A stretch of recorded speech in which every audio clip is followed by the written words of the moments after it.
Hey everybody, I'm Hugh Brownstone for Three Blind Men and an Elephant, and welcome to a new series I've entitled, What Were You Thinking? Although in this case it's not, what were you thinking? But Brian, it was, what were you thinking? Now, with me to inaugurate this series is Brian Smith, who I am privileged to call a friend. Brian is a Pulitzer Prize-winning photographer for his work in the 1984 Olympics, but you probably know a different photograph of his.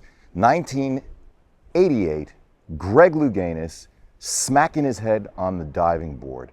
So, Brian, today's question, and I know you are now a portrait photographer extraordinaire, but I want to take you back to the balmy days of your youth. What were you thinking as you prepared for the Greg Louganis 88 games?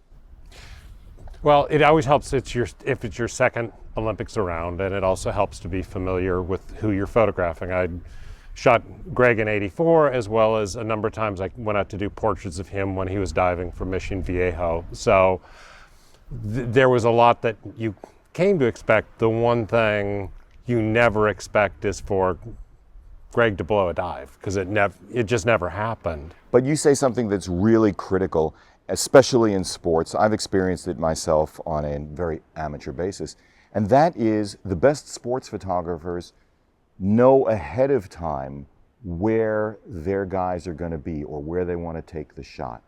So Wayne Gretzky famously said, I go not where the puck is, but where I think it's going to be. Did you do that, or did I just get this all wrong and you had a completely different way of doing it? Well, I think there is a great deal of that, of anticipating what's going to happen. That's one of the hallmarks of sports photography, because if you wait till you see something happen, the time to react, you're going to be too late. So you kind of anticipate what you think is coming.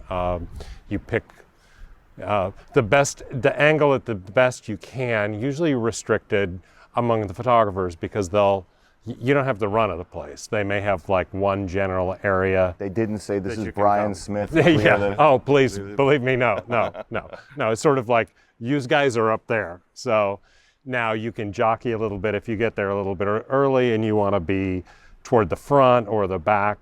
Some of that is, getting there early enough to get your spot, but we kind of have to work within the areas we're allowed to shoot at most venues. So you knew because you'd photographed him before, where you wanted to be in relation to the board, what angle of view you wanted, you knew what kind of gear you wanted to use, you knew what kind of focal lengths. What gear were you using back then, and how did you feel about it? Oh, this is like, for a bunch of your online viewers, this will be strange, because I was shooting something called film back then. Yes, I know. Oh! Yes, amazing. What ASA? Because it wasn't even called ISO back then, right? Exactly.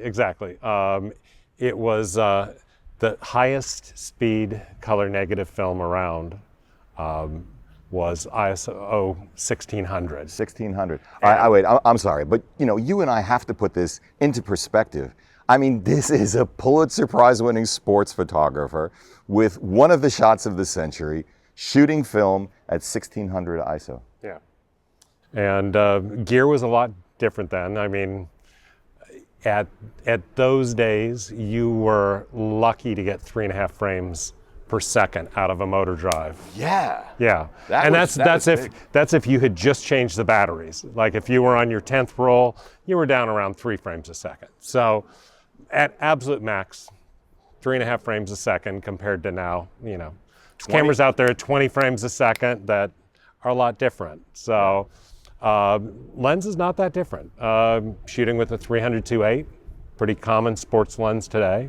It's kind of dictated by distance. It's too far to be shooting with a 200 and too close to be shooting with a 400. So you kind of pick your beast. No zooms. No zooms at that point that were anything decent beyond 200 millimeters. So there were, I think that was pre 70 to 200s. They were 80 to 200s, but pretty much most of us shot with primes. And back then, it was Canon or Nikon, wasn't Right. it? Yeah. As I recall, you were shooting Nikon. This was the, I believe it was the Nikon F4, my last Nikon camera. Very cool.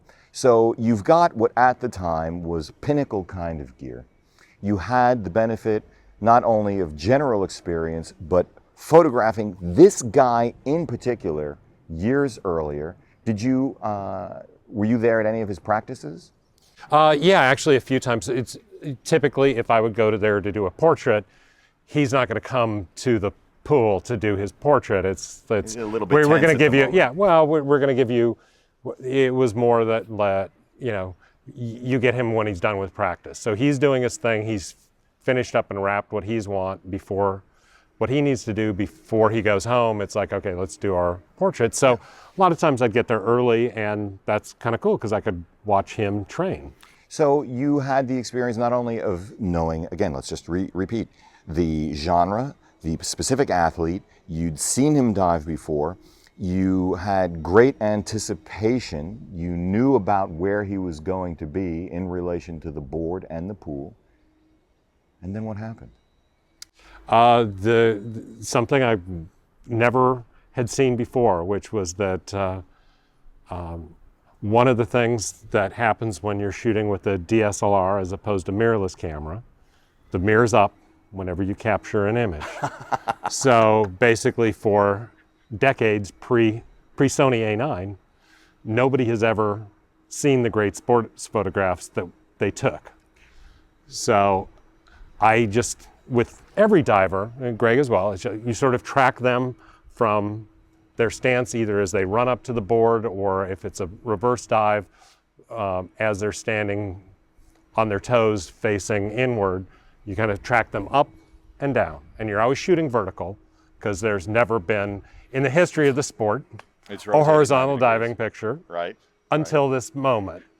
And as I'm shooting up and down, I basically tracked him, and then all of a sudden he lost his form and just landed in the water with a splat. So and I had no didn't idea. see. I had no idea. Of course, I didn't see what happened. I had no idea what happened. Because of the blackout. And I looked around behind me, and I said, "What happened?" Every single photographer around me looked at me like I was an idiot and said, "He hit his head on the board." And at that moment, I was like, "Okay, I didn't see it. They saw it." So not only do I think, you know, there's a decent chance that I actually got it. So you thought that right then and there? Yeah, there's a decent chance. Not like, oh, I nailed it, but I might have gotten that.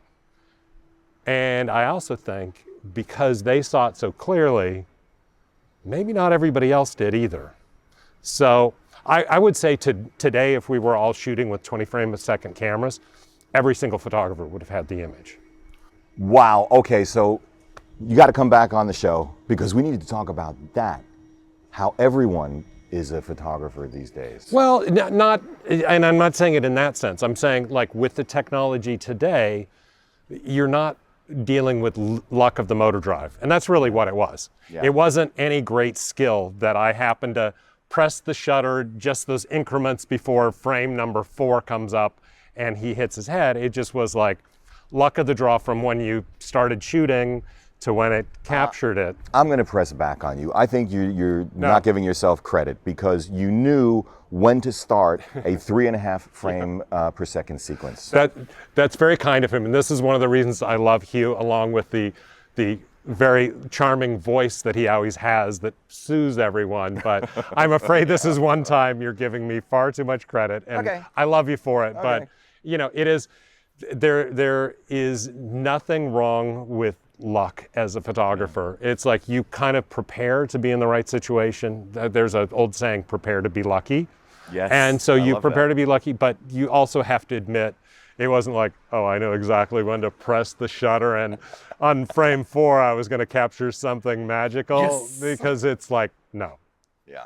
You know, it just kind of happened that way, and in a way the technology of the era ensured that not everybody had the shot. It's much better today when people can walk away with what they came for. It's like the decisive moment. But, you know, on the other hand, probably I wouldn't have been that celebrated if 80 photographers had that same picture. Well, Brian, I want to thank you. I am so pleased and honored that you are my first guest on this new show that I just came up with a title for like 5 minutes before you showed up. Yeah.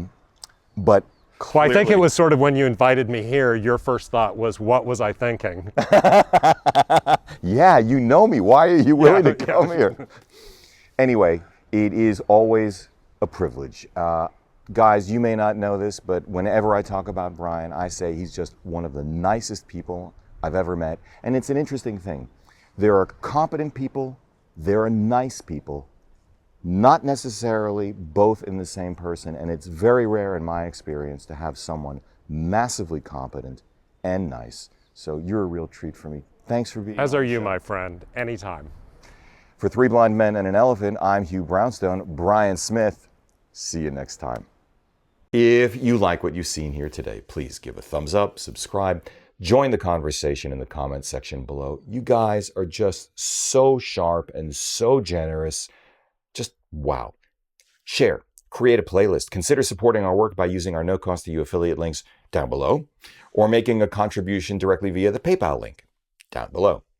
As always, we thank you for it.